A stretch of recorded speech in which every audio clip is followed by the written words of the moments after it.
ರೈತ ಬಾಂಧವರಿಗೆಲ್ಲ ನಮಸ್ಕಾರ.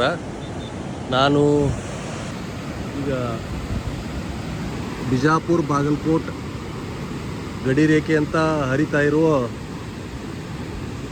ಗಲಗಲಿ ಮತ್ತು ಚಿಕ್ಕಗಲಿ ಮಧ್ಯೆ ಕೃಷ್ಣಾ ನದಿ ಬ್ರಿಡ್ಜ್ ಮೇಲೆ ಅದೀನಿ. ನೀವು ನೋಡ್ಬೋದು ಗಲಗಲಿ ಬ್ಯಾರೇಜ್ ಮೇಲಿನಿಂದ ಕೃಷ್ಣಾ ನದಿ ನೀರು ಓವರ್ಫ್ಲೋ ಆಗಿ ಹರಿಯಾಕತ್ತೈತಿ.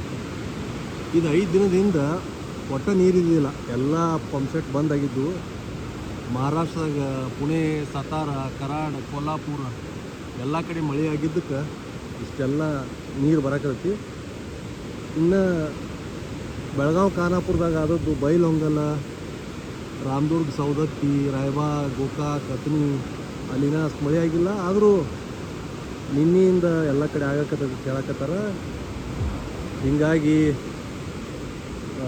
ನಮ್ಮ ಬಿಜಾಪುರ ಬಾಗಲಕೋಟೆ ಜಿಲ್ಲೆಗೂ ಮಳೆ ಆಗ್ಬೋದು ಅನ್ನೋ ಒಂದು ಭರವಸೆ ಐತಿ.